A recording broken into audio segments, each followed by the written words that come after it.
Good afternoon. I'd like to welcome you to the House Higher Education Subcommittee for February the 18th. To get started, we've got a couple of announcements. First of all, I want to recognize and welcome the Tennessee Alliance for Equity in Education. It's their day on the Hill, along with the Ed Trust Tennessee group. So welcome to you all. Thank you for being here. And then in addition to that, we've got a couple of members who have personal orders. Chairman Raper. Thank you, Mr. Chair. And I would like to welcome my son. If you'll please stand, Manning. His name is Manning Raper. Welcome. Any other personal orders? Okay, if not, let me announce what's going to. Oh, yeah, we need to call the roll. Thank you. So, Madam Clerk, open the board for roll call. Okay, Madam Clerk, take the roll. Mr. Chairman, you have 4 members present. Mr. Chairman, you have a quorum. Okay, thank you.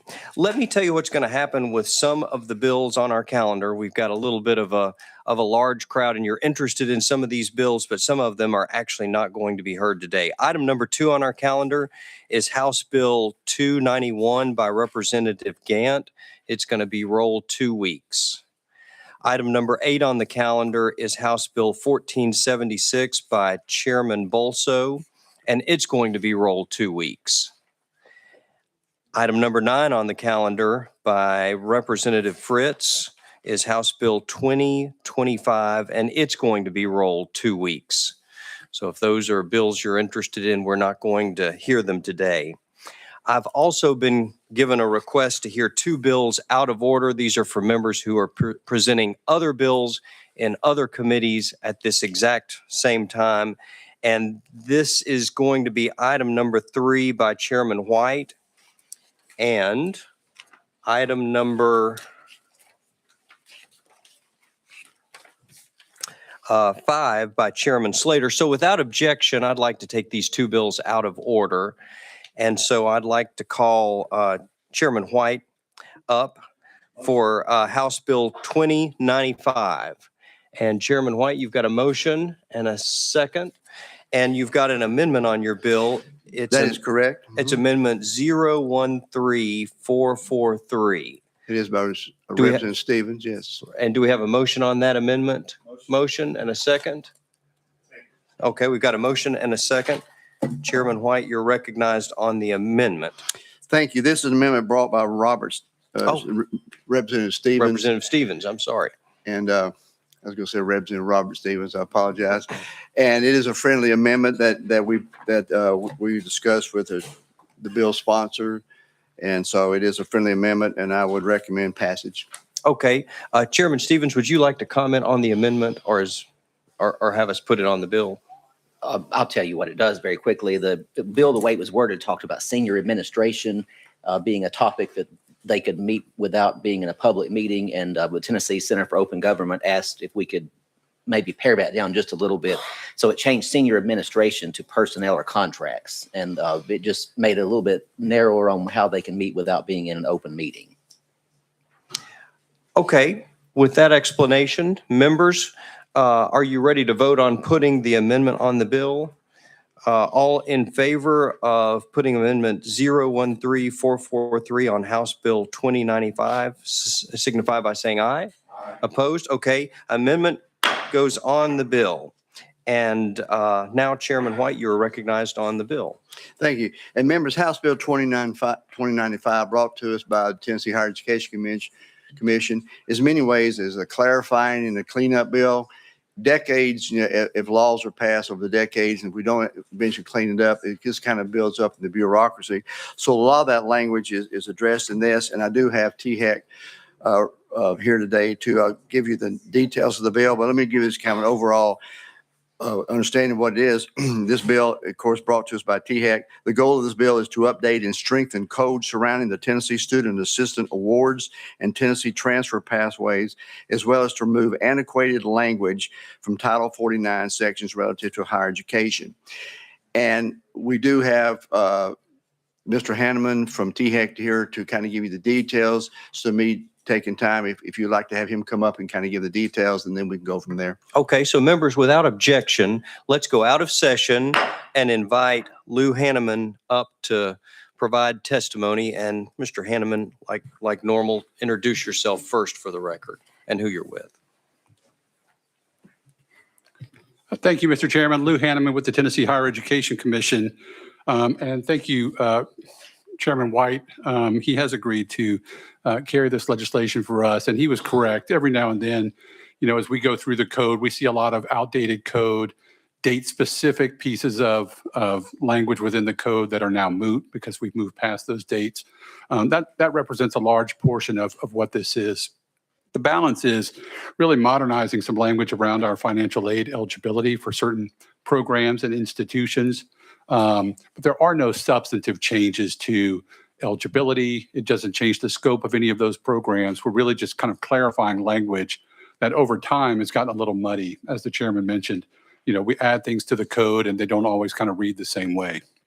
The one specific piece relative to the amendment, the Tennessee Higher Education, would like to be able to discuss personnel matters and contracts that are sensitive, behind closed doors where necessary, but would also clarify that no actions would be taken in those executive session type meetings. All deliberation might happen there, but the actual decision making would happen out in the public forum.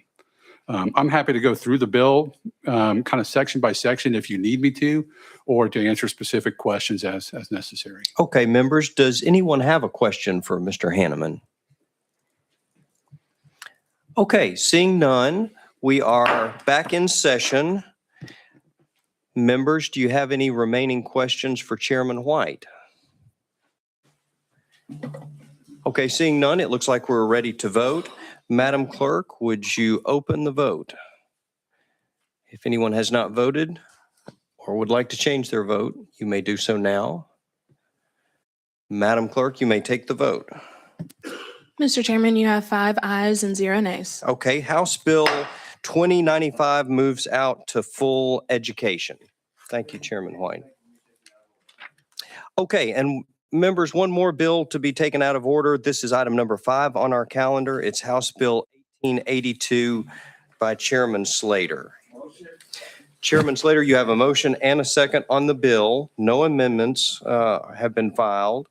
And so you are recognized to tell us about your bill. Thank you, Mr. Chairman, and thank you for taking me out of order today. Committee, yesterday I made some comments in full education committee that dovetail with this, but I'll go quickly through some of those comments that I made so they will be just a bit repetitive. University boards of trustees are the governing bodies of our state universities. They appoint the president, set the operating budget, approve personnel appointments, establish tuition and fee rates, approve contracts, approve all rules, regulations, curriculum changes, and new programs and degrees of the university. So board members or trustees of universities are very important positions as it relates to the policy of our state universities. Currently, what takes place is that because of the way that they are appointed and their terms, then they end up serving before they come before the General Assembly for confirmation. And so we're speaking about boards, simply those who are boards of trustees on our state universities, not all appointments. Yesterday, you may remember, we had 18 appointments that we confirmed in a consent calendar. This bill has nothing to do with the way that we did that with the consent calendar, so it doesn't do that. Nor does it have to do with all of those appointments yesterday. This simply is for those that are on boards of trustees of our state universities. Here's what the bill does. Terms begin July 1st of each year currently. Because gubernatorial appointments take place while the General Assembly is not in session, appointees begin serving before being confirmed by a joint resolution of the House and Senate, which is what took place yesterday, not only with the reappointments, but with new appointments. So these trustees had already begun serving before they came before us for confirmation yesterday in our full education meeting. So HB 1882. First, gubernatorial appointments may not serve until they're confirmed. And then secondly, terms begin on February 1st. Existing terms will be extended to accommodate this change. So there would be a prohibition of serving until confirmation.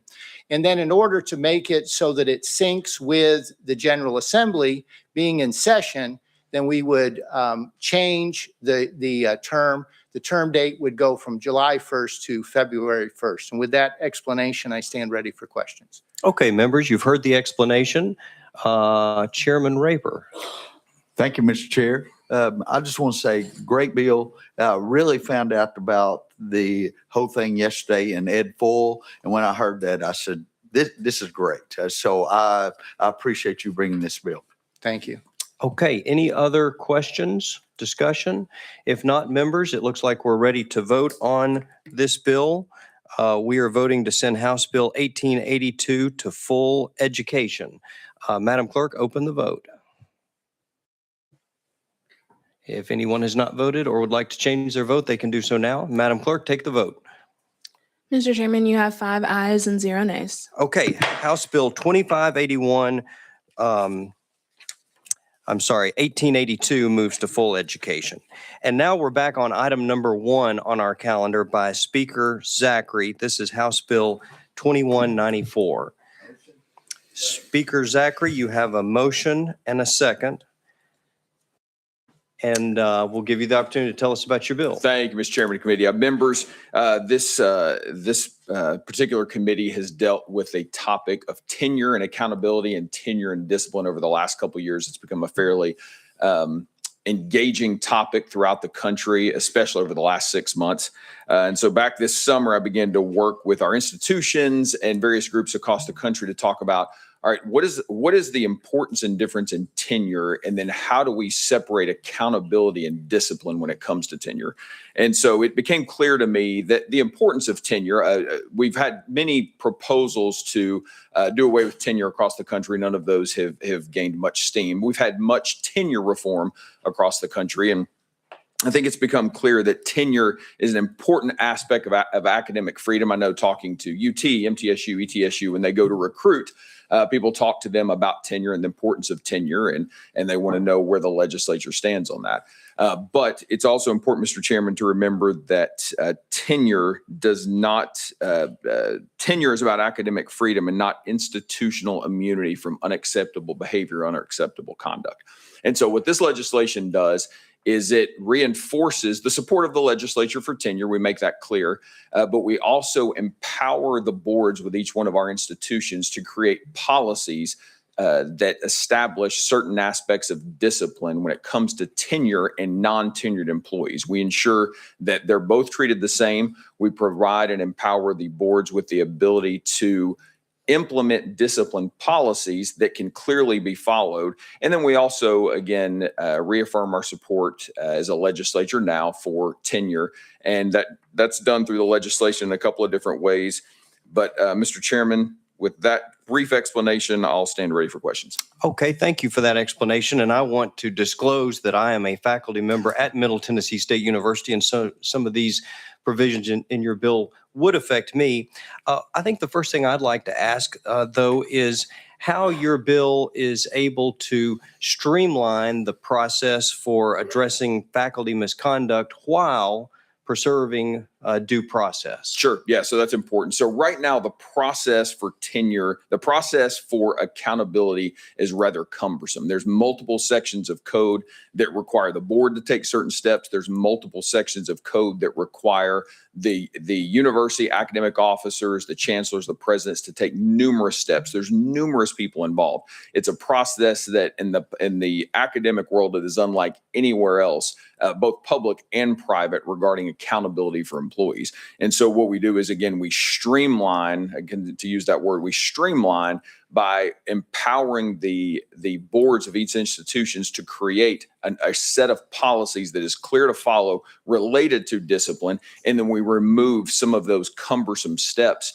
to allow accountability. We preserve due process, and we make that clear within the legislation, but we remove some of those cumbersome, I believe it's 6 steps that that is required within the university before any discipline can be applied to an employee. And then there's also certain steps the boards have to take. And when you get that many people involved, it's almost impossible to hold anyone accountable for any inappropriate behavior or conduct. Okay, and your bill also requires universities to adopt an institutional neutrality policy.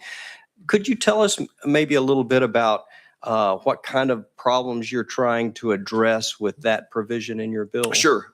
We've reached a point in 2026 where we are a very hyper partisan in many areas state. And sometimes the loudest voices, the minority voices that are the loudest, get the most attention and create the most disruptions. And so a institution of higher ed should be for learning. It shouldn't be about social agendas, social justice agendas. And so we are simply codifying in code a resolution that this body passed overwhelmingly a couple of years ago that just simply says, and I'll read it, Mr. Chairman, that it's each public institution of higher education shall adopt policy to preserve the essential principles of institutional neutrality, free expression, civil discourse, and to preserve a campus climate that allows for free expression and all viewpoints to be respected. Okay, and your bill makes a careful distinction between tenure decisions and disciplinary action against faculty members. Your bill, in that distinction, attempts to preserve tenure. Give us your thoughts, maybe a reason or two for why you think faculty tenure should be preserved.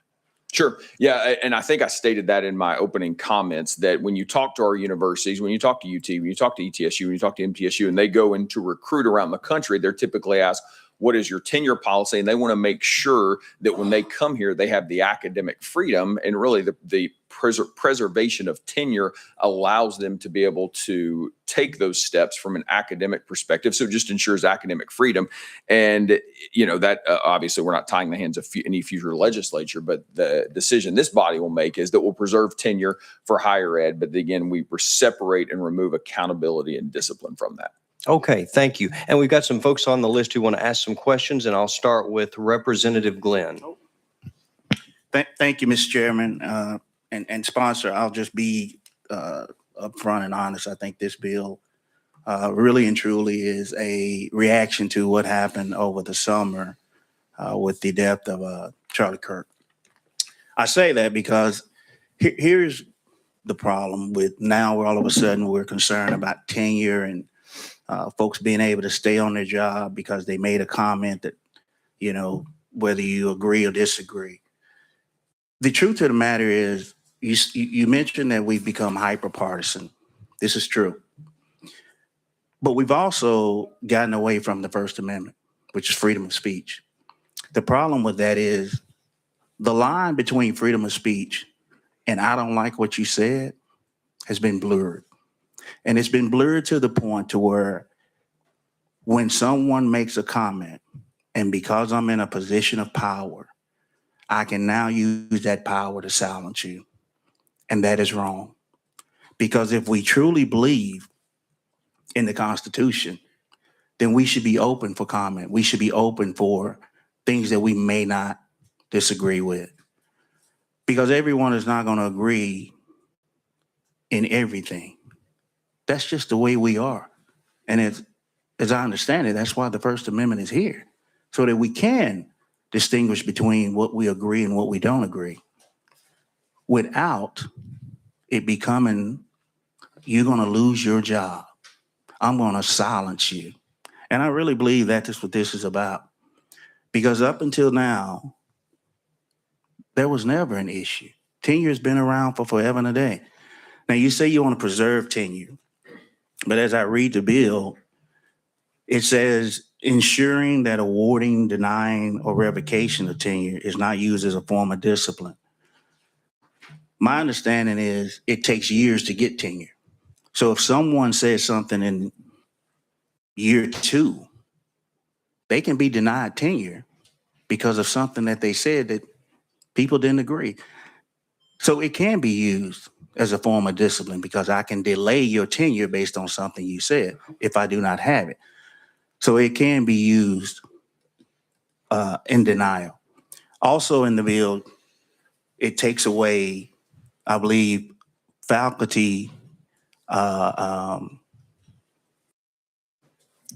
peer review.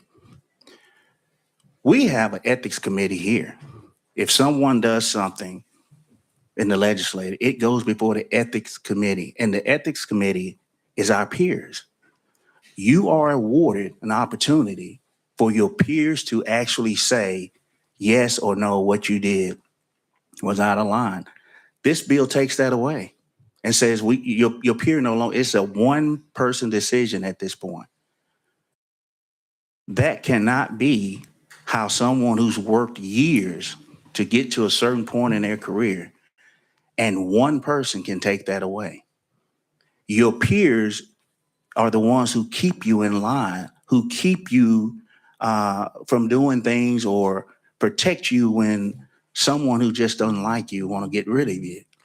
So this, again, this whole idea, and unfortunately, there's about 2 more bills that deal with tenure. So that further lets me know this is really and truly what it's all about. And like it or love him, I mean, people have their opinion, and I got it. But we cannot start this whole, let's trump the First Amendment, because we don't like what someone says. That's just not who we are, and here we are. But that's not who we are, and we don't have to go this route. And so why would we take away peer review in this legislation if we're not wanting to hurt the faculty member?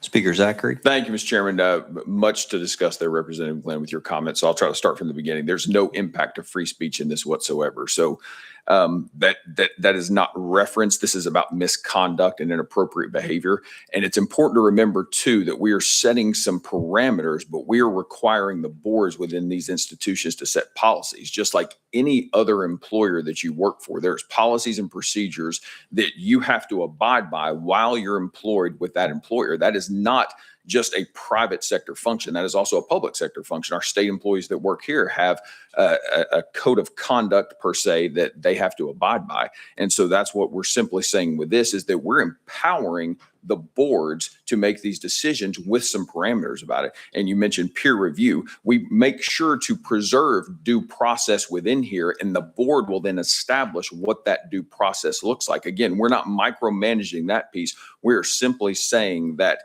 right now, to be able to hold somebody accountable in higher ed, the process is different for tenure and tenured. So we're going to actually merge those together. And so everyone is going to be able to be held to the same standard. Again, for tenure, for your academic pursuits, we make clear that you can't be denied tenure. That cannot be used as a form of discipline. I think that was one of the comments you made. And so we ensure that in there because, again, we recognize how important tenure is for academic freedom and pursuits. This piece of legislation says that employees in higher ed will be held to the same standard as all other employees around the state of Tennessee, whether public or private. We are empowering the board to make the decisions related to what due process looks like, related to aspects of discipline, related to the code of conduct. We're simply saying that we're removing the very difficult process it is that only higher ed has to hold an employee accountable related to discipline. Thank you for your comments. Okay, Representative Glenn. Thank you, Mr. Chairman. And here again, you say the institution will establish the rules and the code of conduct. Most code of conduct, whether it be private, public or whatever, normally says you shall not bring embarrassment upon this place, whatever they may be. So if I post something on Facebook in my personal time, because again, this is what this is about. If I post something on social media in my personal time, it has nothing to do with my employment. I'm not talking about you, but the institution can say that's an embarrassment to us, what you posted, because you didn't like it.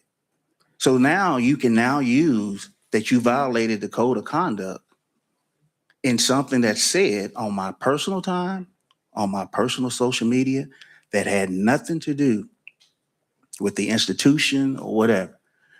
That, again, bears the problem. that we can make these decisions fit whatever ball we want them to fit into and utilize them against someone. And again, that goes back to the line being blurred between what's my freedom of speech and what it is that you don't like. What did I say that you don't like? And now you can use that against me.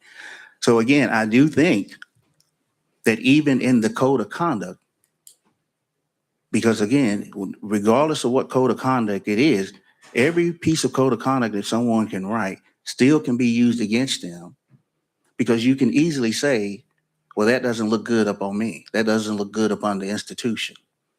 And the institution, we hire professors for debate. And sometimes that debate is intense, but that's what we want. But we don't want to stifle folks by what they said because we don't like it. And I really believe that's what this is going to do. And so I have some serious problems with that. And thank you for that, Mr. Chairman. Speaker Zachary. Thank you. And Representative, what I would say to that is there are, having a young adult son who has friends that are in the workplace now, I have had young men come to me and talk about their job prospects have been impacted by what they put on social media. Their job prospects have been impacted by how they represented themselves as a young person. Now they're trying to apply for a job. So what you're talking about in the private sector, that accountability is used no matter what the company is, whether it's Freightliner, Google, Amazon. If you put things out that lack basic decency and go against whatever personnel code they have within their company, they have the right to remove you from that position because you literally have not adhered in the private sector to whatever policies and procedures and code of conduct they've laid out. We're simply saying that everyone should be held to that standard, that those in higher ed should be held to the same standard. And we're saying that the board needs to make that abundantly clear when they put their policies out. And if you choose not to adhere to those policies within an institution in higher ed, you can go to another institution that maybe has a different set of policies. Because again, my assumption is not all set of policies will be the same. So you have the freedom as someone that is going to work for an employer to say, well, I choose not to work there because I don't like your code of conduct, your policies, or your procedures. You have the freedom to do that. And again, every board and every policy, my assumption is it's going to be different. And so you don't have to work there if you don't want to be held to that accountability at a high standard that any institution may set. Representative Glenn. I'm sorry, I got to go present a bill real quick, but I got to respond to this. You mentioned in a private company can make that distinction and say, you posted something or what you did, what you said goes against what I believe in a private company. But I believe the Constitution is clear. Government should not stample free speech. So what I post should not affect me in a government position because that is my freedom of speech to say what I want to say. And just because you don't agree with it doesn't mean you can terminate me because the government shall not. Private, you do what you want to do. You own that company. You own whatever, but the government shall not. I believe that's what the First Amendment says. Thank you, Mr. Chairman. Okay, members, we do have one individual who has requested to speak in front of the committee. Let's go out of session right now and invite Michael Hurley up. Is Michael Hurley here? Okay, he is. We are out of session. And Mr. Hurley, I'm going to ask you to state your name and where you're from before you make your remarks. And we're also going to ask our speakers to limit their remarks to 3 minutes. Yep. And No so we have several people who would like to speak today. So I'm going to kind of collectively give my advice. You've got some points you want to make, get right to the points. Yep. In the past, I've seen people with 3 minutes spend the first 2 minutes and 45 seconds on introduction and wind up, and then they don't have time to say what they want to say. No, okay, go ahead. I will get to the point. So good afternoon. My name is Michael Hurley. I'm coming here from New Jersey, and I work for the Foundation for Individual Rights and Expression, or FIRE. We are a nonpartisan free speech nonprofit with a longstanding focus on higher education, including some engagement here in Tennessee. So I wanted to offer just a few thoughts on HB 2194. We agree with the bill's assertion that tenure has often served as an important safeguard for academic freedom, and we appreciate the sponsors' efforts to try and preserve it here. In this spirit, I just want to offer a couple suggestions to help ensure that tenure can actually fulfill this role in Tennessee. So first, as the sponsor mentioned, the bill helpfully declares that board policies on tenure and discipline must ensure due process. But as you noted, it largely leaves that term undefined in the context of tenure. And while we understand the need to provide the desire to provide some flexibility here, in our experience, when schools are not required to provide some baseline protections for due process, they typically provide the bare minimum or even less than that. So I just have a few things that could be included in the bill that are very common procedural protections in tenure that would ensure that it can protect academic freedom. First, the bill could require that tenure decisions be governed by clear, objective, and pre-established criteria, that tenure decisions be made with the involvement of other faculty, that adverse tenure decisions be accompanied by a written explanation grounded in objective criteria, that tenured faculty be afforded a meaningful opportunity to respond to before adverse decisions are made, and finally, that tenured faculty be given an opportunity to appeal adverse decisions. So then the second thing I'll mention today, the bill declares that certain officials retain the authority to discipline faculty members who violate institutional policies or professional standards. We suggest just adding some clarifying language to ensure that this provision is not misused to target tenured faculty for their speech, which I think gets at some of the concerns mentioned here.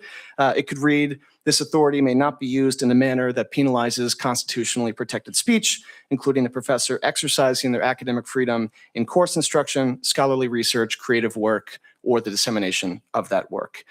These amendments would help fulfill HB 2914's stated purpose, safeguarding tenure while allowing schools to take action against faculty who engage in actual misconduct. So thank you for the opportunity to testify.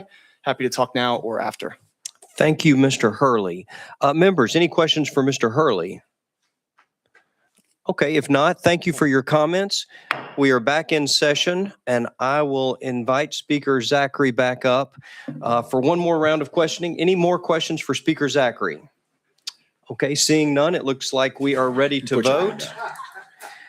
Madam Clerk, open the vote. We are voting to send House Bill 2194 to full education. If anyone has not voted or would like to change their vote, they may do so now. Madam Clerk, take the vote.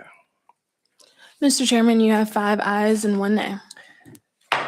Speaker Zachary, your bill, House Bill 2194, moves out to full education. Thank you. Okay, the next item on our agenda is item number 4 by Chairman Subcommittee. I'll invite him up if he's here. He is here.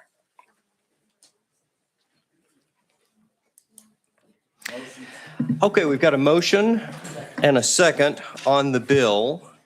Chairman Subcommittee, you have a couple of amendments, and you may need to advise us on which of these you'd like us to consider. Yes, sir, Mr. Chairman. We're going to use amendment drafting code 013346. Okay, you've got a motion and a second on the amendment. Would you like to tell us about the amendment or have us just put it on the bill? It does make the bill, Mr. Chairman. Okay, So so if you'll, or it does rewrite the bill, I'm sorry. okay, so you'd like for us to go ahead Please. and put the amendment on the bill.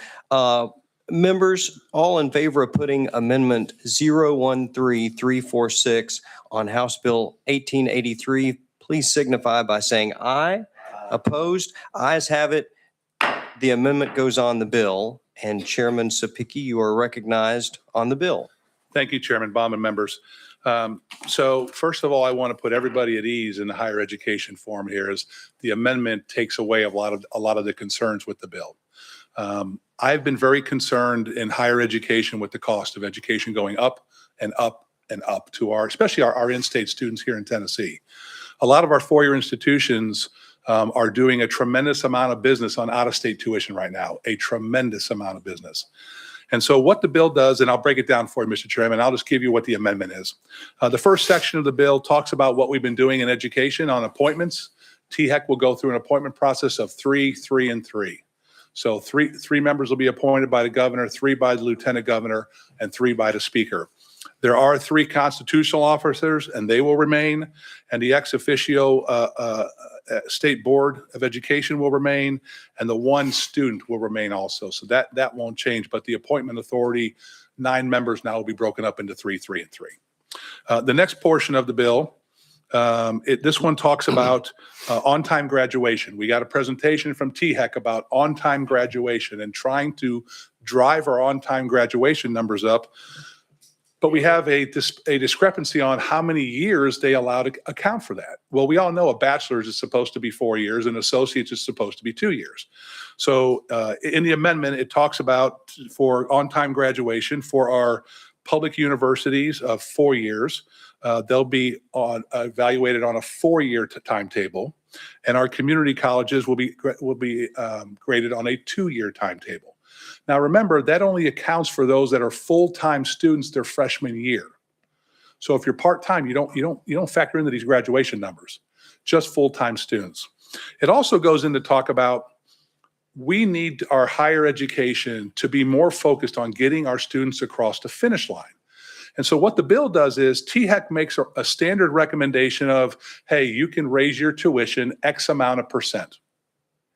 However, an institution can appeal that and ask for more money, more higher tuition on top of that. What the bill states is everybody's entitled to get what THEC recommends. They can have that. But if you want above and beyond that, you have to show a positive growth in your graduation rates.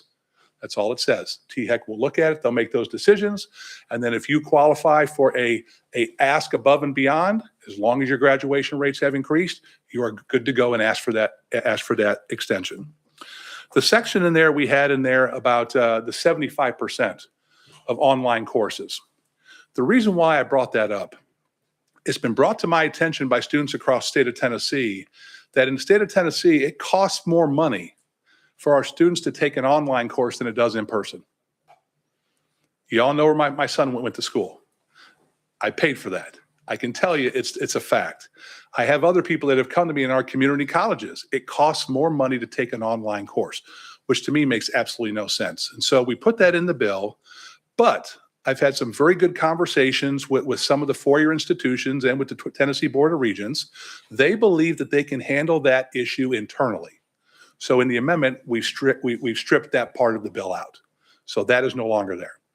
The last portion of the bill deals with, if you look at the 10-year prospectus of how we have grown out-of-state tuition in the state of Tennessee, it's been quite impressive. But we all know you pay a lot of money as an out-of-state student to come to our colleges and universities. So what the last part of the bill does is it requires each university come up with a plan to present to THEC on how you're going to drive down the cost of in-state tuition for our Tennesseans using out-of-state money. That's what the bill does, Mr. Chairman. Okay, thank you, Chairman Sapicki. So you've taken the online portion out. Correct. On-time graduation for a 4-year university is 4 years, and Correct. on-time graduation for a community college is 2 years. 2 years. Okay. My question then is, to what extent will those on-time graduation goals encourage our universities to maybe not accept non-traditional students, maybe students who are first-time college students from their family, adults who might need more time to graduate, or even members of the military? I ask this question because some of our colleges and universities market themselves to these types of non-traditional students. Some naturally have more than other colleges and universities. And I'm wondering to what extent these on-time graduation goals of like 4 years instead of 6 years as it currently is would dissuade those colleges and universities in our state from admitting these kinds of non-traditional students that I've described. Yes, Chairman Sabicki. That's a great question, and I'm going to speak on this. And if I'm wrong, we have THEC here to correct me, and I'm sure they will. From what I understand, the on-time graduation rate only applies to freshmen, first-time, full-time students. So if you're a part-time student, you don't factor into on-time graduation. If you're a military person that's not going full-time, you don't factor into those numbers. It is driving the kids or the students, it's driving the students that say, I'm going to go to a community college to get my associates. We want to help them accomplish that in 2 years. 4 years the same way. We want to accomplish that. We have athletes all over the state of Tennessee that are graduating in 3 and 3.5 years. Their schedules are very time consuming and they're figuring out a way to get it across the finish line. We want to make sure that we drive down the cost of education because you don't have to go to school for 4 years or for 6 years to graduate. We can get you across the finish line with the supports that we have in place to get you through for 4 years or get you through for 2 years so you can get into the workforce and not have to incur 6 years worth of student debt. But to answer your question, and that was a long answer there, sorry about that, is you have to be a full-time student freshman year to qualify into that on-time graduation rate. Okay, I understand that. It could be, though, that some students enter as a full-time freshman, and then a year or two later, something happens that moves them into a more of a non-traditional category. They get married. Sure. They face financial pressures and have to get a job. We've got a lot of students at MTSU that go to school and work full-time jobs. So people may move in and out of this kind of a full-time freshman category. Chairman Sabicki. And that's a great point, Mr. Chairman. I am reasonably certain that THEC is not going to come up with a 90% on-time graduation rate. I think they're going to use data and metrics based over years that they accumulate to say, okay, if we're going to go from 6 years to 4 years, we know that number is going to drop. So you're going to reset the number lower for everybody, especially our community colleges on 2 years, right? And then you'll build from there. So we'll know as a General Assembly, when you say our on-time graduation rate is 50%, that means we're getting those kids across the finish line who say, I want to go all the time and get done. There you go. Okay, and last question. To what extent are some of our LGIs comfortable with this change? And I'm referring to LGIs that tend to have a larger fraction of non-traditional students, like East Tennessee State University or Austin P or MTSU or Tennessee Tech or maybe the University of Memphis. To what extent are they comfortable with this change? Well, I think the first change they're very comfortable with, Mr. Speaker, Mr. Speaker, I gave you promotion there, sorry. Mr. Chairman, is pulling out the requirement of the 75. That potentially is going to save them a lot of money and give them flexibility, knowing that we're watching. Just please make this happen for us, right? I think when it comes down to full-time students, that is a unique group right now that unfortunately is probably shrinking in the state of Tennessee right now because there's so many other distractions in life, right? I think we've got to really remarket ourselves in higher education about, hey, we are focused to get you in, get you through, and get you out as quickly and efficiently as possible. And I think that's what's we're going to be going forward is, hey, you come to Tennessee, we're going to do our best. If you go to one of our big universities, we're going to try to keep you there 4 years and get you out so you can enjoy life. And if you're going to go to community college, which is fine, we're going to get you your associates in 2 years and get you out the life as quick as we can. Okay, thank you for that. Members, any other questions for Chairman Sapicki? Okay, seeing none, it looks like we're ready to vote. We are voting to send House Bill 1833 to full education. Madam Clerk, open the board for voting. If anyone has not voted or would like to change their vote, you may do so now. Madam Clerk, take the vote. Mr. Chairman, you have 6 ayes and 0 nays. Okay, House Bill 1833 moves out to full education. Thank you. Next item on our agenda is item number 6 by Representative Barrett. This is House Bill 2167. Representative Barrett, you've got a motion and a second on your bill. I see no amendments, and so we're ready for you to tell us about your bill. Thank you, Mr. Chairman, members of the committee. House Bill 2167 comes to us with a genesis from the University of Tennessee. I have 3 promising young students behind me that are here today who actually were the brainchild or brain trust behind this bill. The Student Government Association at the University of Tennessee adopted this policy to create an academic holiday for the general election day in November for all students and faculty to be able to be free of any obligations for testing or class attendance to be able to participate in the election day.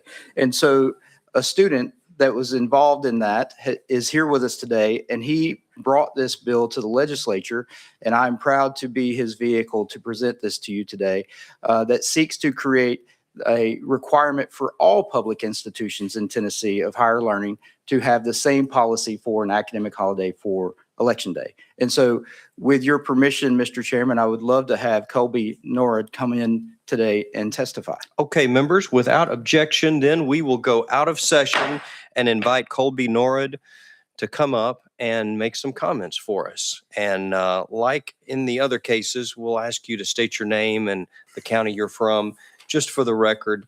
And we'll also ask you to limit your comments to 3 minutes. Thank you. Chairman Baum, members of the committee, it's an honor to speak to you today. My name is Colby Norad. I'm from Knoxville, Tennessee, and I'm a senior at UT Knoxville. I stand to you today in support of House Bill 2167, a bill that would require Tennessee's higher education institutions and TCAT schools to observe an academic holiday on November's general election day in even years. Voting is the foundation of our democracy, yet our state has historically ranked at the bottom of youth voter turnout. While 18 to 24-year-olds make up 20% of registered voters in our state, they make up 100% of our state's future. Election day falls on a school day, and in 2024, 29% of young voters cited school and work conflicts as the reason they did not vote. 58% cited reasons that removing class on election day would impact. For example, Cora Duke, a student athlete from UT Southern who works 2 part-time jobs outside of her MBA. And the drive from her time in Pulaski to Overton County is a 5-hour round trip. That's a sacrifice that we're asking students to make, and they shouldn't have to choose between their education and getting to vote.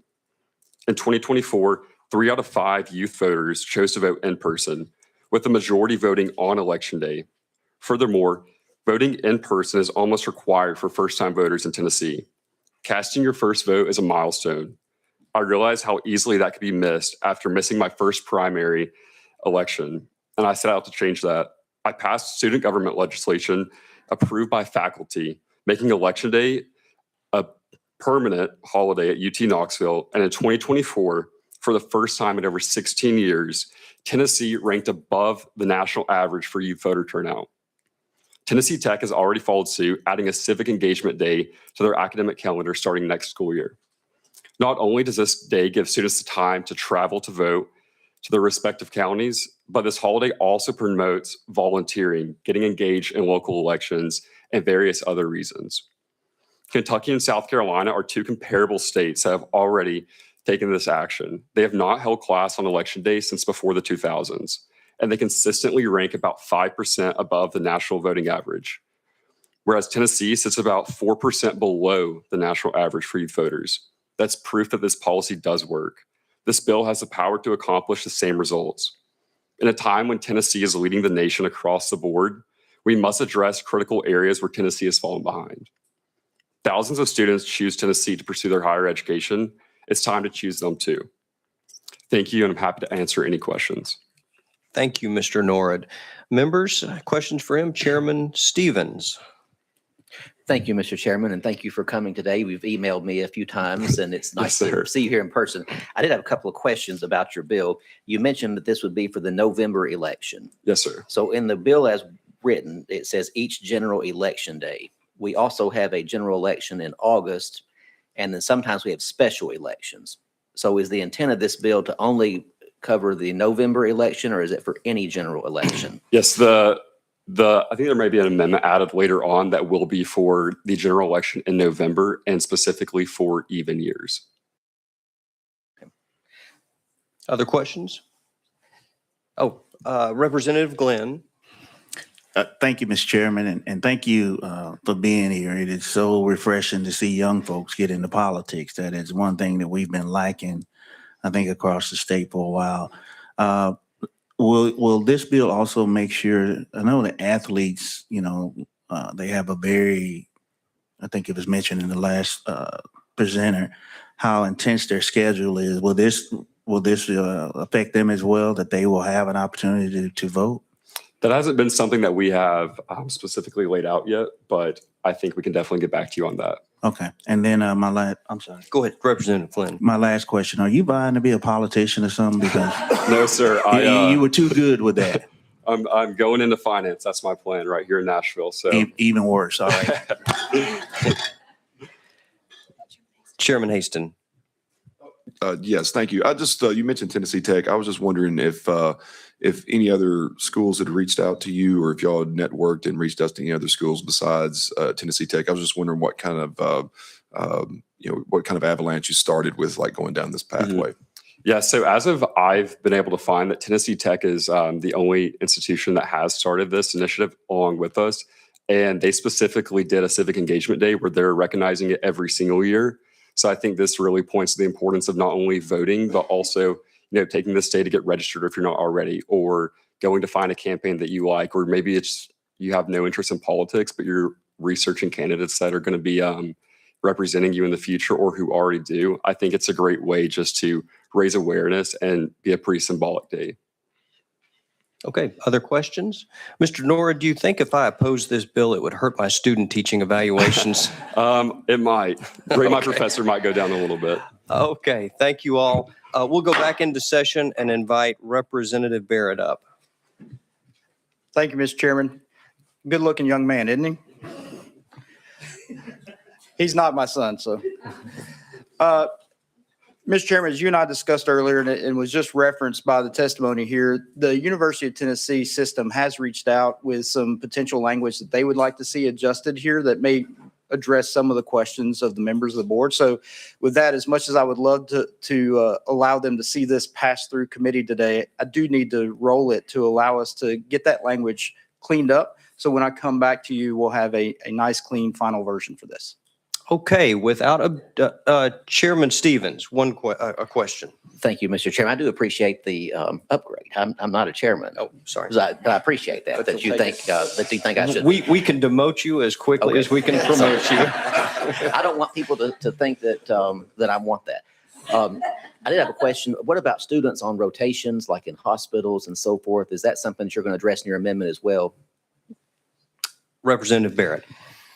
Yes, Chairman Stevens, I'll go ahead and give you that honor. We've talked about this. The language that was provided to me just late yesterday afternoon talks about rotations, internships, things like that those should probably be exempted from this. The intent originally is for this just really to be a class holiday, an academic holiday, so that you don't get a missed an absence from class attendance, or you miss a test or things of that nature. So, and I think it was important, I think he touched on it in his presentation, that first-time voters can't vote remotely. So it's important for us, as this demographic in particular really needs to be able to vote in person. Sometimes that means they may need to leave Knoxville and drive all the way back to Dixon to vote in their home precinct. And so I think there's a lot of good that can come out of this. We just want to make sure that we're not creating any unintended consequences. Okay, members, without objection, then we will roll this bill to the next available calendar. Roll to the next calendar. Thank you, Representative Barrett. Okay, next item on our agenda is item number 7 by Chairman Lafferty. This is House Bill 2581. Chairman Lafferty, do we have a motion? And a second. Chairman Lafferty, you are recognized on the bill. All right. Thank you, Mr. Chairman. Thank you, committee. Members, I had struggled over the weekend with how to go about approaching this from the get-go. And I stumbled into a little bit of the history of the tenure and how it came to be. And it got me to thinking about political lines. Pendulums, they're always moving, right? We got a midterm coming up. Historically, the pendulum swings after a president wins. I kind of think that way about tenure. When it first started out, and I got a little deeper than I thought I would, but when it first started out, it went back to the 1700s, going way back. a time when a lot of people still thought the earth was flat, a time when Salem witch trials maybe had just ended, a time when there weren't that many highly educated folks about. So it made a lot of sense. Fast forward into the 20th century, and you had some reforms come along, and they were usually around, and I didn't go super deep, but they were usually around big changes, big shifts in our culture and our society. The 1940s, obviously, that's World War II was wrapping up. There was a big push there. We did not have, at that time, still a lot of highly educated people. So it was important for universities. And this is a little bit of speculation, a little bit of critical thinking. I am a graduate of the University of Tennessee, by the way, so I've got those skills. The 1940s, there was a good reason, I think, for having tenure in place. As time went ahead, the next big change came in the late 60s, early 70s. What was going on there? Vietnam War. A lot of people with a lot of very strong passions, very strong opinions. And again, in a controversial time, I kind of understand. You want those protections in place to not lose the talent that you've been able to acquire and to teach up and to keep on your staff. Makes sense to me. Fast forward to today, we've got a lot of college graduates walking around these days. We've got a lot of people with a lot of very high degrees these days. It is a very different world than it was even when my dad graduated. A college degree in the 1960s and 1970s guaranteed you a high-paying job. Many of you on this committee know that we've got a lot of degrees these days that unfortunately you come out with about the same amount of debt as you're going to make the first year that you go to work. So I say all of that to get back to the pendulum. We went back several hundred years to a time where there weren't very many educated people, and it was very important to keep the best and the brightest around so that they didn't go. And I'm not saying that today it's not important to keep the best and the brightest. I am, however, saying there are a lot more people available these days that can fill those roles. That is what started me. That's what's brought me to this point. We have hit a point now where saturation's not the right word. We have lots of opportunities. The pool is a lot larger today than it was in the 1960s. And we've gotten to a point with tenure now, the pendulum has swung so far that we can have state employees that we pay with our tax dollars. Mock might not be the right word, but can certainly be very insensitive towards the death of another human being. And as a Tennessean, I'm not comfortable with the fact that that person cannot be removed from a job. We have got a couple of people that did up and leave. We've got one that has been paid $500,000. We've got another one that is sitting in waiting to get their cash out. With that said, I would like to thank my colleagues that showed their support, their recognition that maybe the pendulum has swung too far. I would like to thank all of the faculty and staff from across the state at our many institutions that I have been in touch with over the last several years for their efforts. And I would encourage them to please, please stay in touch. I am still here. I do not chair the Higher Education Committee. I am, however, still involved in the legislature. Don't forget me. With those words, Mr. Chairman, I think I'm going to take this off notice for now.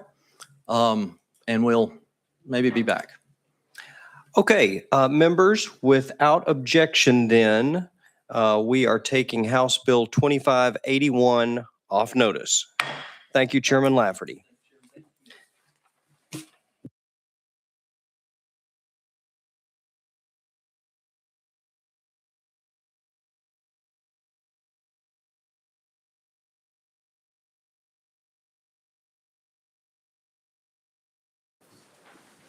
We ready? Okay. At this time, House Bill 1518 by Chairman Baum will come forth, and it's properly motioned. And Chairman Baum, you are recognized. Thank you, Chairman Raper. This is a bill that would allow transfer students to become eligible for Hope Lottery scholarship dollars when they might not have been eligible for them initially out of high school. We do have some students who are not initially eligible for Hope Scholarship Lottery dollars because they don't meet the requirements. They don't have the required GPA, as an example. But then they may go to a community college and have the opportunity to transfer into another institution, like a four-year university. And at that point, they may have the grades in order to become eligible. This bill would say that they would then have the opportunity to gain eligibility for Hope Scholarship Lottery dollars. However, this bill would have a cost. It would take Hope Scholarship Lottery dollars, and so that's something the committee should consider. Okay. Are there any questions? I'm just going to assume this only applies to students from the state of Tennessee. Yes.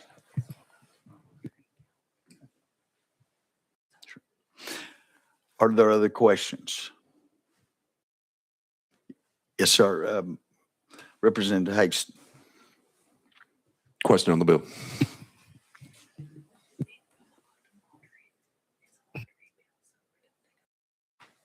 Okay, so you don't vote at this point.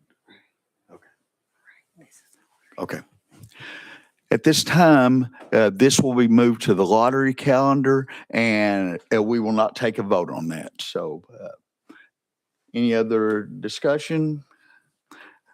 Thank you, Chairman Bond. It will move forward, and does this? With your gavel? Thank you. Okay, members, is there any other business to come in front of the committee? Okay, seeing none, we are adjourned.